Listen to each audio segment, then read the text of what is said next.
Assalamualaikum warahmatullahi wabarakatuh.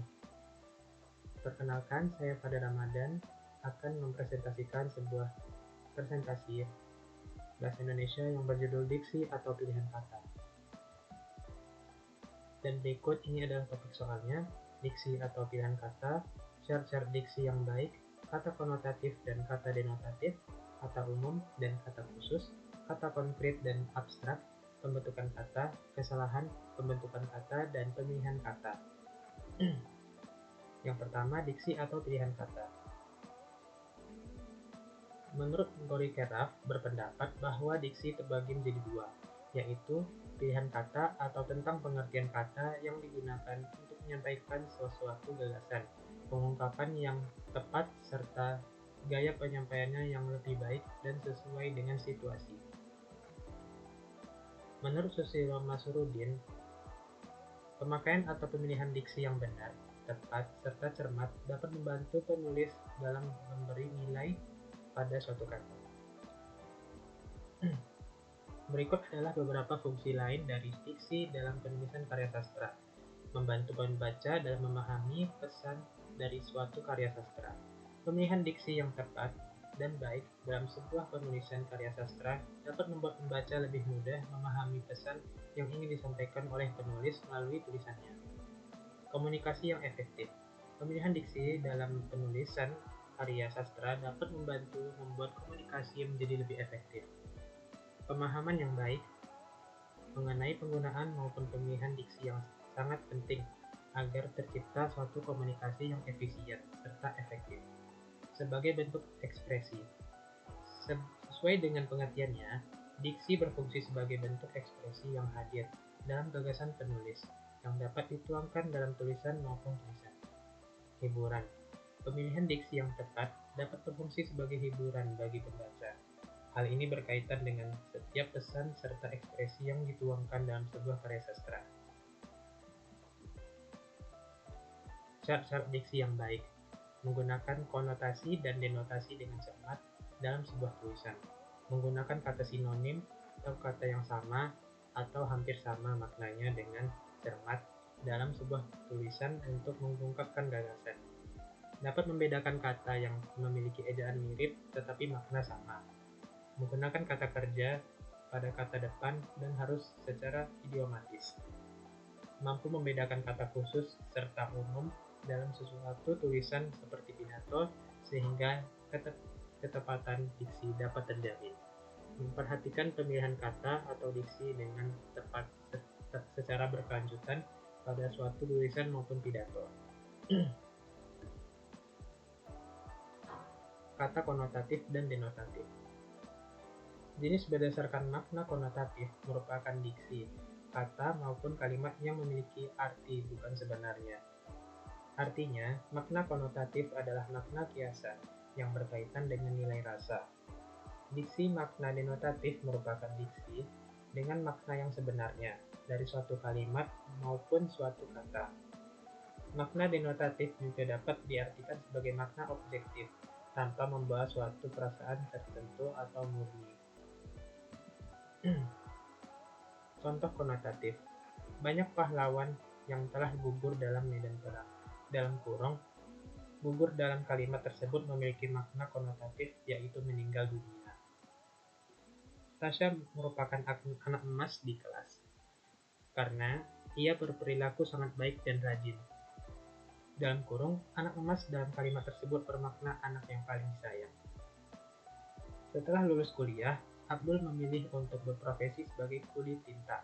Dalam kurung, kuli tinta dapat diartikan sebagai penulis atau lebih spesifik sebagai wartawan dan bukan bermakna sebagai kuli yang sebenarnya. Contoh denotatif. Jerawat dapat disebabkan oleh sebum yang menumpuk pada wajah. Jerapah memiliki leher yang lebih panjang dibandingkan hewan lainnya.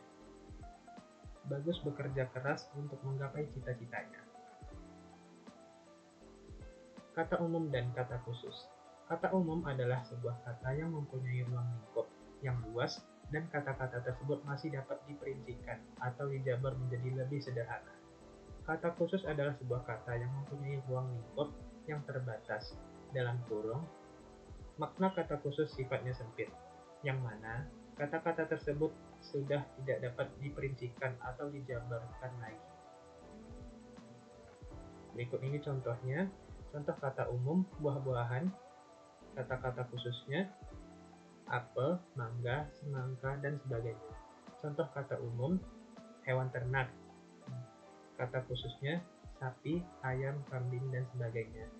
Contoh kata umum melihat, dan contoh kata khusus menonton, menyaksikan, mengintip, dan sebagainya. Kata konkret dan abstrak. Kata konkret adalah kata yang memiliki makna acuan, objek yang bisa dilihat, dirasakan, didengar, dan dicium oleh panca indera. Contoh, baju, celana, tas, dan sebagainya.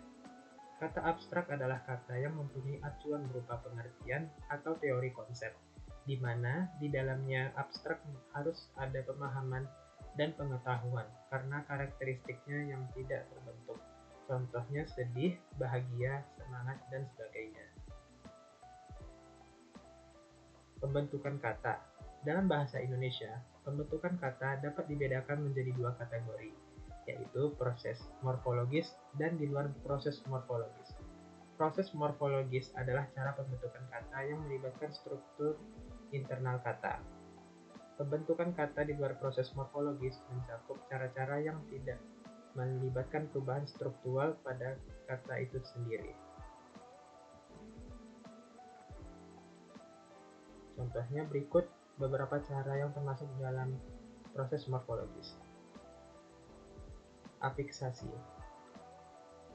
Penambahan kata afiksasi, awalan, akhiran. Pada kata dasar awalan, ber sama dengan berlari, akhiran, kan sama dengan tuliskan. Pengulangan. Pengulangan kata untuk menunjukkan jumlah atau intensitas. Buku-buku berarti banyak buku, dan anak berarti banyak anak. Komposisi. Menggabungkan dua kata atau lebih menjadi kata baru. Rumah ditambah sakit sama dengan rumah sakit. Mobil ditambah listrik sama dengan mobil listrik. Berikut beberapa contoh di luar morfologis. Peminjaman. Mengambil dari kata asing, contoh televisi diartikan dalam bahasa Inggris yaitu television. Komputer diambil dari bahasa Inggris yaitu computer. Kongruensi mengadaptasikan kata dari istilah ilmiah, contoh virus dari istilah biologis, atom dari istilah kimia. Kesalahan pembentukan dan pemilihan kata. Kesalahan pembentukan kata terjadi ketika dibentuk dengan cara yang tidak sesuai dengan kaidah bahasa Indonesia. Hal ini dapat meliputi kesalahan dalam proses afiksasi, penambahan awalan, akhiran, dan sisipan, reduplikasi, serta komposisi. Contoh kesalahan pembentukan kata. Menyanyikan lagu-lagu baru dengan semangat yang mengembara. Perbaikan, menyanyikan lagu baru dengan semangat yang membara. Kata lagu-lagu seharusnya cukup menggunakan lagu baru untuk menunjukkan jumlah yang tidak spesifik. Kesalahan pemilihan kata terjadi ketika seseorang menggunakan kata yang tidak tepat sesuai dengan konteks kalimat. Hal ini dapat mengubah makna kalimat atau membuat kalimat menjadi tidak jelas. Contoh kesalahan pemilihan kata. Kesalahan, dia sangat pintar, tetapi kadang-kadang dia bodoh. Perbaikan, dia sangat pintar, tetapi kadang-kadang dia kurang bijaksana.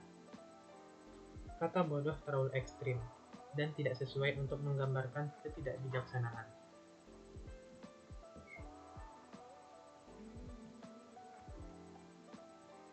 Baik, sekian dari presentasi saya. Saya Padi Ramadan. Apabila ada kesalahan, kekurangan, mohon maafkan. Sekian dan terima kasih. Assalamualaikum warahmatullahi wabarakatuh.